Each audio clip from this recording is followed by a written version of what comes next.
आज जो आप सुनने जा रहे हैं वो सिर्फ एक मंदिर या मस्जिद की कहानी नहीं है। ये 2.77 एकड़ जमीन की कहानी है जिसने 500 साल तक भारत की राजनीति, समाज और न्याय व्यवस्था को हिला कर रख दिया। एक रात मूर्ति प्रकट होती है, एक दिन लाखों की भीड़ 3 गुंबद गिरा देती है, 2000 से ज्यादा लोग दंगों में मारे जाते हैं और फिर भगवान राम खुद सुप्रीम कोर्ट में एक कानूनी पक्षकार बनते हैं। सवाल है, आखिर ऐसा क्या था इस जमीन में? क्यों 16वीं सदी से लेकर 21वीं सदी तक यह विवाद खत्म नहीं हुआ? और 1405 पन्नों के सुप्रीम कोर्ट के फैसले में ऐसा क्या लिखा था जिसने इतिहास बदल दिया?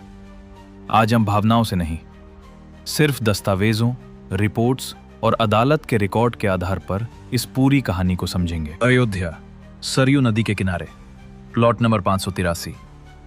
कुल 67.7 एकड़ क्षेत्र का अधिग्रहण हुआ, लेकिन असली विवाद सिर्फ 2.77 एकड़ का था और उसमें भी मुख्य विवादित हिस्सा लगभग 0.313 एकड़ का था।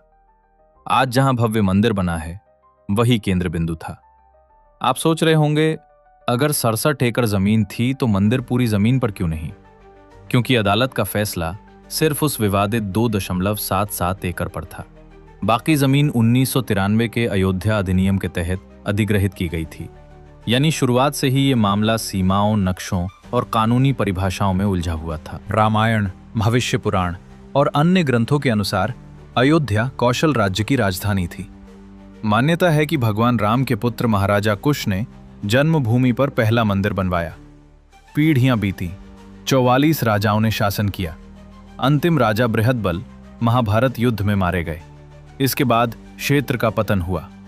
57 ईस्वी में उज्जैन के राजा विक्रमादित्य अयोध्या पहुंचे। संतों से इतिहास जानकर उन्होंने मंदिर और शहर का पुनर्निर्माण कराया। सुप्रीम कोर्ट के फैसले में भी विक्रमादित्य द्वारा पुनर्निर्माण का उल्लेख दर्ज है।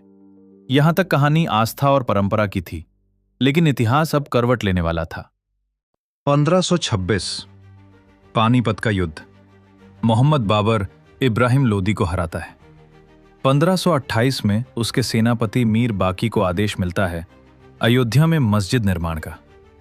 उसी 2.77 एकड़ जमीन पर एक मस्जिद बनती है जिसे बाद में बाबरी मस्जिद कहा गया।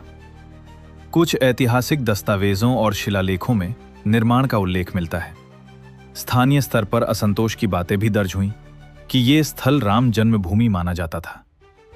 यह पहला बड़ा मोड़ था जहां आस्था और सत्ता टकराई।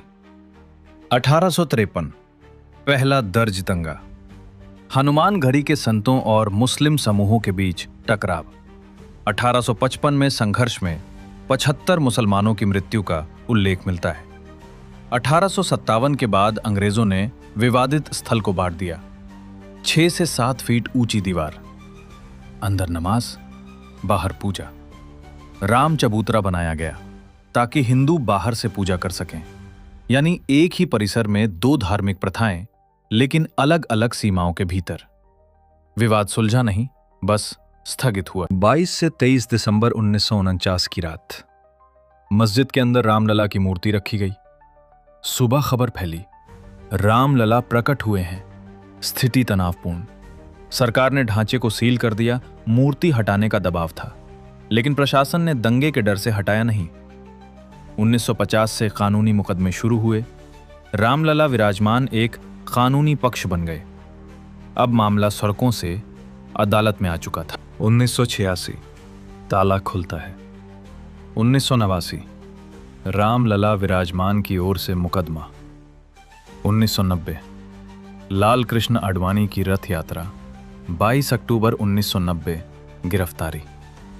30 अक्टूबर कार सेवकों पर गोलीबारी, 30 से अधिक मौतें। फिर आता है 6 दिसंबर 1992। सुबह भीड़ इकट्ठी। दोपहर 1:55 से 4:49 के बीच तीनों गुंबद गिरा दिए गए। शाम तक ढांचा नहीं था। देश भर में दंगे। 2000 से अधिक लोगों की जान गई। भारत का सामाजिक ताना बाना हिल गया। 1993 केंद्र सरकार ने 67 एकड़ जमीन अधिग्रहित की। 2003 इलाहाबाद हाई कोर्ट के आदेश पर एएसआई की खुदाई। रिपोर्ट, मस्जिद के नीचे एक गैर इस्लामिक संरचना के अवशेष। 2010 हाई कोर्ट ने 2.77 एकड़ को 3 हिस्सों में बांटा। कोई संतुष्ट नहीं, मामला सुप्रीम कोर्ट पहुंचा। 5 जजों की संविधान पीठ। फैसला 4 आधारों पर। एएसआई रिपोर्ट, नीचे गैर इस्लामिक संरचना, विदेशी यात्रियों के दस्तावेज, निरंतर पूजा, एडवर्स पोजीशन के संदर्भ में साक्ष्य, गवाहों द्वारा गर्भगृह की पहचान। पूरी 2.77 एकड़ जमीन रामलला को दी गई। सुन्नी वक्फ बोर्ड को 5 एकड़ वैकल्पिक भूमि।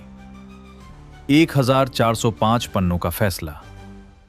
500 साल का विवाद कानूनी रूप से समाप्त। श्री राम जन्मभूमि तीर्थ क्षेत्र ट्रस्ट बना। 5 अगस्त 2020 भूमि पूजन।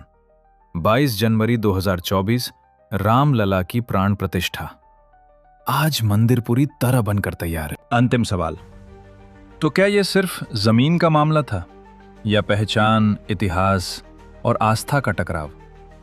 500 साल में सत्ता बदली, सरकारें बदली, पीढ़ियां बदल गईं, लेकिन विवाद तब खत्म हुआ जब अदालत ने दस्तावेज, साक्ष्य और कानून के आधार पर फैसला दिया। इतिहास हमें 2 चीजें देता है, या तो हम उससे सिर्फ जीत हार चुने या सबक भी लें। 2.77 एकड़ जमीन ने हमें सिखाया, जब आस्था और राजनीति मिलती हैं तो असर सदियों तक जाता है। अब सवाल आपसे है, क्या ये अंत है या भारतीय इतिहास के एक नए अध्याय की शुरुआत?